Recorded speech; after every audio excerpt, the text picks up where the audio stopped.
డబ్బు, అనారోగ్యం, ఉద్యోగం, వ్యాపారం, అప్పులతో బాధపడుతున్నారా? మీకోసమే launch your future program. Hi viewers, India's largest digital media network Suman టీవీకి స్వాగతం. ప్రస్తుతం మనతో ఉన్నారండి motivational speaker and Kinnera welfare society founder Nagachandrika అమ్మ. మామూలుగా అయితే అంటూ ఉంటాడు, నువ్వు బాగా చదువుకో, ధనాన్ని ఎంతైనా దొంగలించవచ్చు, విద్యను మాత్రం ఎవరు దొంగలించలేరు అనేసి.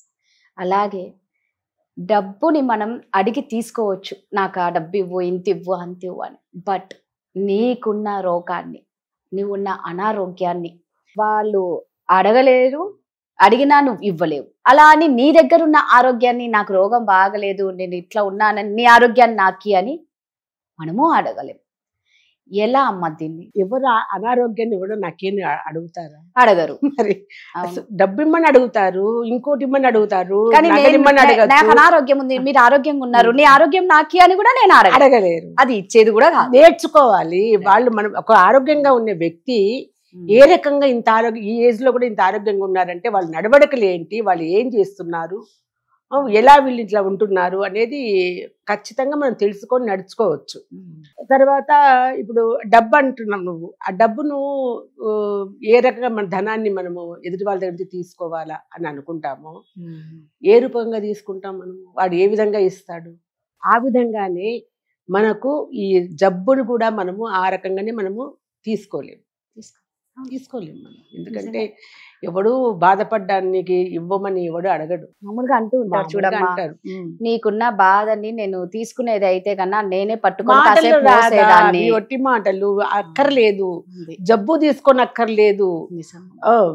నువ్వు అంత కష్టంలో బాధలో ఉన్నప్పుడు నీకు కావాల్సిన వసతులు ఏర్పాటు చేయి. కరెక్ట్. నువ్వు బాధపడతా ఉంటే, శారీరకంగా బాధపడుతున్నావు అనుకో, దాని ఉపశమనంగా ఏం చేయాలో చెయ్యండి. ఒక తోడుగా నిలబడి ఎంటబడి ఉంది. అది డబ్బు ఖర్చు పెడితేనే తోడు కాదు రాదా. మానసికంగా మనిషి కష్టంలో ఉన్నప్పుడు ఎవ్వరు వాళ్ళ కష్టాన్ని పంచుకుంటారు, మానసికమైన కష్టం అని చెప్పేది కూడా. అది నువ్వు డబ్బు ఇచ్చిన వాడికంటే కూడా 1,00,000 రెట్లు గొప్ప. అది ఆ బాధ వర్ణనాతీతం. మానసికంగా మనం పడే బాధ ఎవరు తోడు లేక, పంచుకునే వాళ్ళు లేక, అది అనారోగ్యం వల్ల కావచ్చు, ఏదైనా ఇన్సిడెంట్స్ జరిగినప్పుడు కావచ్చు, ఎట్లాంటిదైనా కానీ ఇది ఎక్కువైనప్పుడే బాధ చాలా మంది ఆలోచన సూసైడ్కి వెళ్ళిపోతాయి. నేను భరించలేని ఇది, నాకు నేను ఇంకా నా వల్ల కాదు అని అన్నప్పుడు ఒక విధమైన అగమ్యగోచరం అయిపోతారు. కడుపు నొప్పి వచ్చిన వాళ్ళు కూడా సూసైడ్ చేసుకునే వాళ్ళకరే కడుపు నొప్పికి ఏంది సూసైడ్ అంటే, ఆ బాధ భరించలేక. ఈవెన్ క్యాన్సర్ వచ్చిన వాళ్ళు కూడా ఆ బాధ భరించలేక సూసైడ్ చేసుకునే వాళ్ళు ఉన్నారు. ఏదో హెరాస్మెంట్, ప్రతి దానికి అంతం ఏంటంటే సూసైడ్, చావు.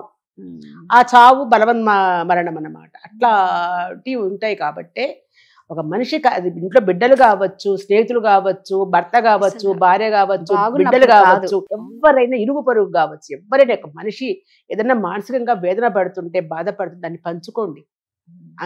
ఒక్క మాటతో, ఒక మంచి మాటతో, నీకు నేనున్నాను తోడు, మీకేం కష్టం లేదు, నీకు ఏదైనా కావాలి మేము చూసుకుంటాం, మీరేమీ లక్షల కోట్లు పెట్టక్కర్లే వాళ్ళకి. ఒక మంచి మాట ప్రేమగా మేమున్నాము అని చెప్పే మాట 1000 ఏనుగుల బలం ఇస్తుంది. అది ఎప్పుడు లేకుండా పోతుందో, మానసికంగా కూడా ఈ బాధ భరించడం ఒక ఎత్తు.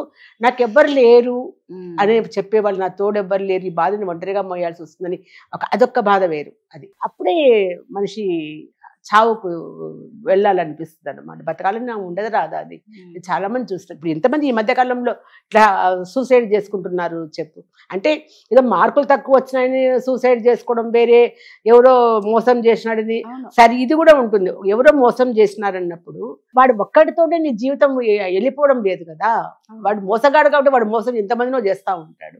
నువ్వు మోసపోయినప్పుడు నువ్వు ఒక పాఠం నేర్చుకో, దాంట్లో నుంచి చావు కాదు నేర్చుకోవాల్సింది, ఒక పాఠం నేర్చుకో. దాన్ని నువ్వు నీ పాఠాన్ని ఇంకొకరికి కూడా అదొక లైఫ్లో వాళ్ళకి కూడా పాఠం అయి తీరాలి. కానీ నువ్వు అంతం చేసుకొని దాన్ని భయంకరంగా. చాలా మంది ఎంత ఎడ్యుకేటెడ్, డాక్టర్ ఒక అమ్మాయి, ఒక్కటే కూతురు, ప్రేమించిన వాడు మోసం చేసాడని సూసైడ్ చేసుకుని చనిపోయింది. అది ఒక్క కూతురు. వాళ్ళకి ఎంత కష్టం అనిపిస్తుంది తల్లిదండ్రులకి. ఇట్లాంటివన్నీ కూడా చాలా ఉంటాయి. ఒక మనస్థైర్యం తెచ్చుకోవాలి. నువ్వు లేచి నిలబడి ఎదుటి వాళ్ళు అదే కష్టంలో ఉండే వాళ్ళకి చేయూతనివ్వు, వాళ్ళ బాధను పంచుకో. నువ్వు డబ్బు అస్సలు నథింగ్ రాదా ఈ విషయాలలో చెప్తున్నా చూడండి. నాకు తెలుసు అది ఆ బాధ ఎట్లుంటుంది, ఎంత బాధ వస్తుంది, మనం ఏ రకంగా మానసిక స్థితి వెళ్ళిపోతాం మనం అనేది. ఒక్క చల్లని మాట చాలు అంతే.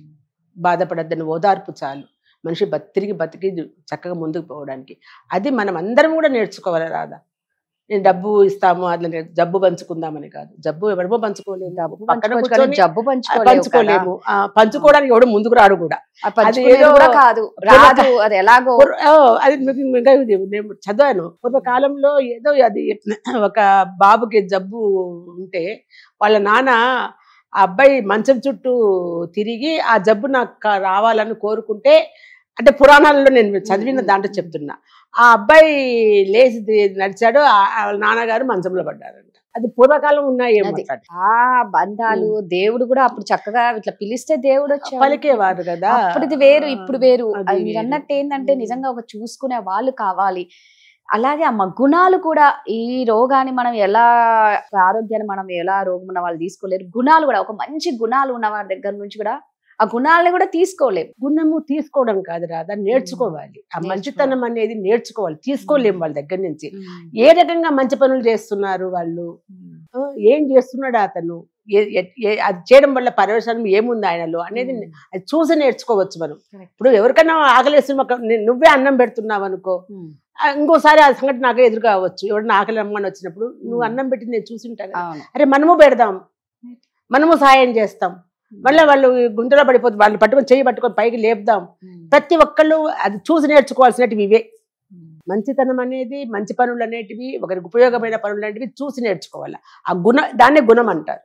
అవతల వాడి గుణం ఎట్లాంటిది అనేది. కానీ చేసే సహాయంలో ఎప్పుడు కూడా నువ్వు స్వార్థం పెట్టుకోవద్దు. ఇది చేస్తే నాకు ఇది వస్తుంది అనేది ఎప్పుడు ఉండద్దు.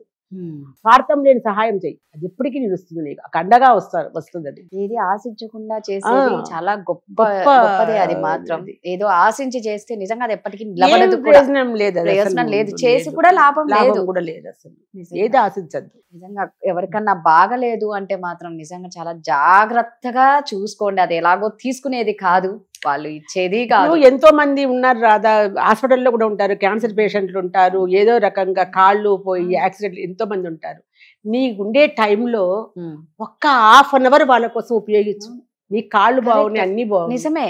వారానికి ఒకసారి వెళ్ళు, చక్కగా వాళ్ళతో మాట్లాడు. ఎవరు కష్టంలో ఉన్నారో వాళ్ళకి నువ్వు ఏమి ఎక్కర్లేదు, అయితే ఒక చిన్న పండు తీసుకెళ్ళి చేతిలో పెట్టి వాళ్ళకి ఆ పరిస్థితిలో ఎందుకు అయిందని వాళ్ళకి ఓదార్పు నువ్వు, ధైర్యం ఇవ్వు, చాలు. ఏం చెయ్యక్కర్లా నువ్వు. అది ఎంత మంచి పని అసలు. ఇట్లాంటివి అదే మంచి గుణాలు చూసి నేర్చుకోవడం అంటే. వేరే వాళ్ళు చేస్తా ఉంటే మనం కూడా నేర్చుకోవాలి అవి అన్ని.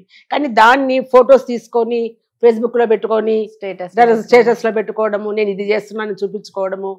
కానీ చూపించచ్చు, ఎందుకంటే నువ్వు చేసేది చూసి 10 మంది నేర్చుకుని ఇన్స్పైర్ అవుతారు అని చెప్పి. కానీ దాంట్లో వాళ్ళు నేర్చుకోవాలనేది పోనించి నా గొప్ప చూడు అని చెప్పి చూపిస్తారు, చూసావా, అది ఉండద్దని చెప్తున్నాను. నేను చేస్తున్నానని చెప్పి ఏదో ఆశించి నాకేదో రావాలి, నాకు అది రావాలి అనే ఉద్దేశంతో నువ్వు చేసి ఏం ప్రయోజనం లేదు.